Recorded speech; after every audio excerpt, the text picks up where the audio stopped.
찬송가 305장 1절입니다. 나 같은 죄인 살리신 주의 놀라운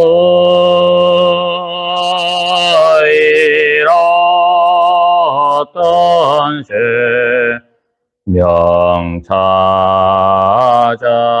명찾았고 광명을 얻었네. 사람이 경영하여도 일을 이루시는 분은 하나님이십니다. 우리가 어떠한 일을 계획하고 경영하고 또 실제로 일을 만들어 간다 할지라도 일을 이루시는 분은 하나님이십니다. 우리가 항상 이것을 기억해야 합니다. 장기적인 일을 계획을 할 때도 마찬가지고 오늘 하루도 내가 맡은 일을 가정의 일이나 직장이나 사업이나 또는 교회 일이나 여러 가지 일을 할 때 그것을 경영하고 그것을 계획하고 그렇게 합니다. 그러나 항상 우리가 잊지 말아야 될 것은 이 일은 하나님이 이루어 주셔야 된다. 이걸 우리가 항상 기억을 해야 합니다.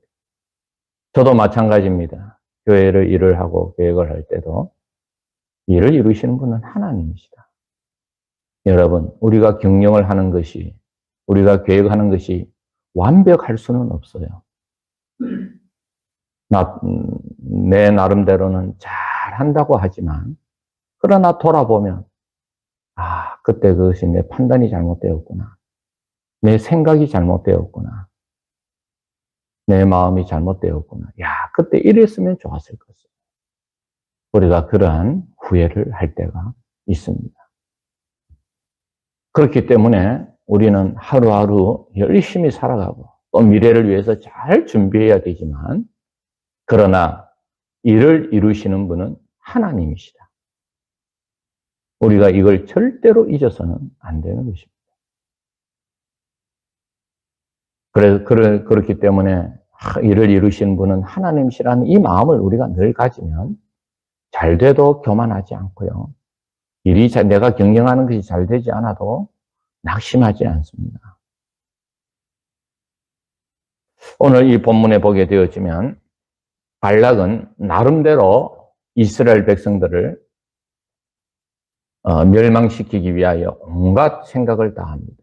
아니, 길을 빌려주지 않으면 되지 왜 굳이 싸우려고 하지 아니하는 이스라엘 백성들과 싸워서 이기려고 하느냐.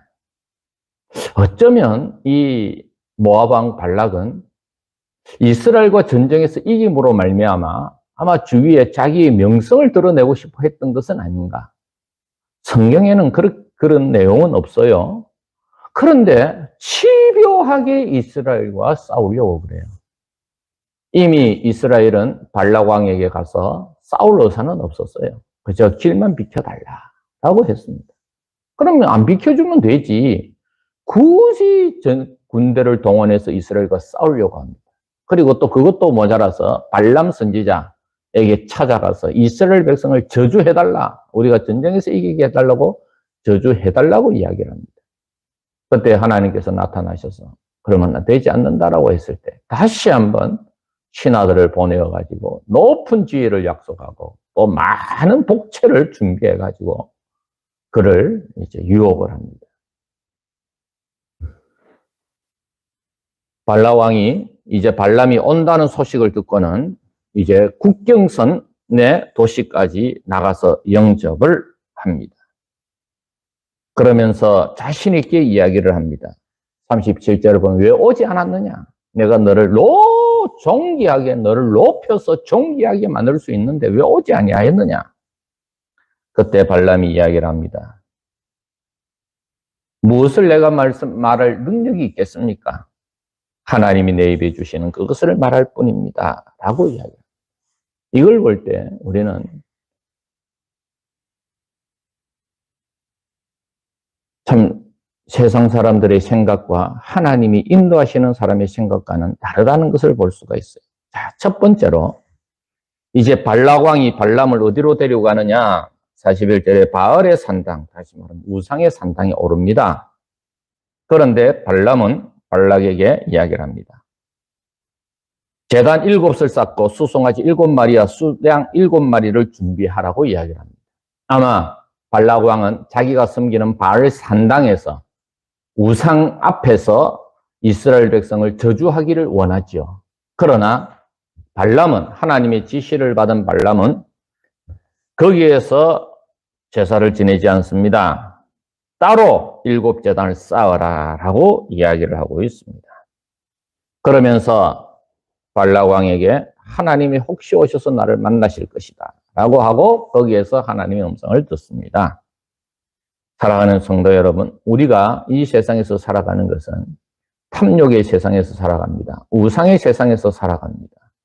여러분, 이 땅에서 우리가 살아갈 때 보게 되어지면 정말 모든 세상 사람들의 이야기가 다 하나님은 없고 다 우상의 이야기고 욕심의 이야기고 자기만 어떻게 하면 잘 살 것인가에 대한 이야기가 돌아다닙니다.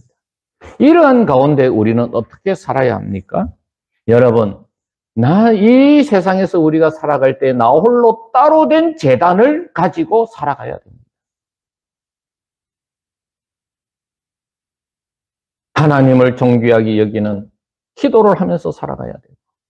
하나님의 말씀을 기억하면서 살아가야 돼요. 예, 우리가 사업을 하고 직장 생활하고 가정을 꾸려나가고 자녀가 잘 되기를 바라고 나의 사업이 잘 되기를 바라고 있지요. 이 세상 사람들도 다 똑같은 목적으로 살아가고 있습니다. 그러나 방법이 달라요. 자기들의 생각과 자기들의 욕심과 남을 속이고 그렇게 하려고 하고 있습니다. 이러한 때에 우리 그리스도인들은 이 세상에서 이 세상과 더불어 살지만 그러나 그들과는 다른 따로 하나님 앞에 제단을 쌓으면서 날마다 하나님과 함께하는 삶을 가지고 살아가야 되는 것입니다. 기도하면서 또 내가 매일 일하면서 하나님, 내가 오늘은 하나님 어떤 인도를 받아야 됩니까? 하나님, 오늘은 하나님 나를 어떻게 인도하십니까? 하나님 앞에서 우리가 매일매일 따로 정말 세상의 가치관에 따라가지 아니하고 하나님의 선하시고 기쁘신 뜻을 묵상하면서 세상을 거슬러 가는 것이, 세상의 가치관을 걸러가는 것이, 성경적인 가치관과 하나님의 기뻐하시는 뜻을 거슬러 가는 것이 우리의 사명이라는 사실을 여기서 가르쳐주고 있습니다. 또 한 가지입니다. 또 한 가지는 이제 제사를 드리고 나서 발람의 입에서 저주가 나올 줄 알았는데 발람 선지자는 하나님이 주신 말씀대로 이제 증거를 합니다. 예언을 합니다.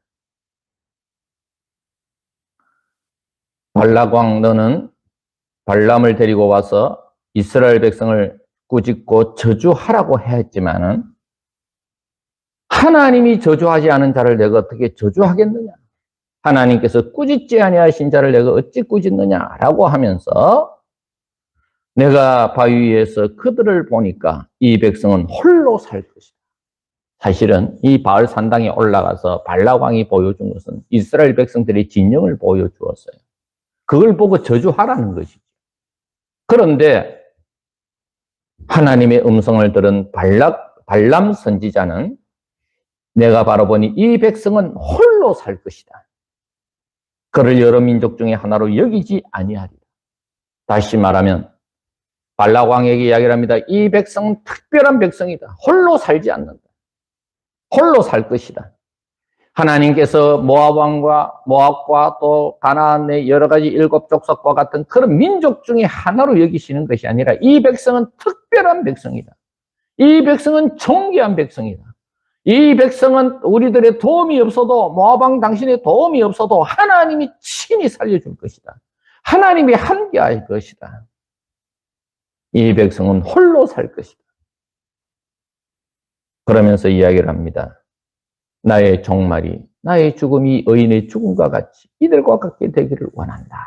라고 발락 왕에게 하나님의 예언을 말씀하고 있습니다. 사랑하는 성도 여러분, 우리는 이 세상을 살아갈 때 항상 기억하시기를 바랍니다. 하나님은 나를 존귀한 자요, 나를 은혜 받은 자요, 하나님은 나를 예수 그리스도를 통하여 십자가에 죽으실 정도로 나를 존귀하게 여기시고 나에게 복을 주시는 분이시요 나를 은혜 주시는 분이라는 사실을 기억하시기를 바랍니다. 사랑하는 성도 여러분, 오늘 또 우리가 살아갈 때 외로울 때가 있습니다.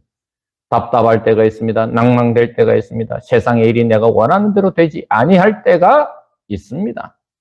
사랑하는 성도 여러분, 우리가 주님 앞에서 살아갈 때에 꼭 기억해야 될 것은 그 어떤 상황 속에서도 모든 세상이 어지럽고 모든 세상이 전쟁터로 변하고 모든 세상이 어려운 가운데 처하고 경제적인 위기를 만나도 하나님은 자기 백성을 끝까지 지켜주시고 보호하신다는 사실을 기억을 하면서 오늘 하루도 주님 안에서 참 주님과 재단을 싸우며 살아가고 또 하나님이 나를 이 세상에서 나를 사랑하시고 인도하신다는 존귀함의 이 기쁨을 가지고 오늘도 힘있게 살아가는 우리 성도들 되기를 바랍니다.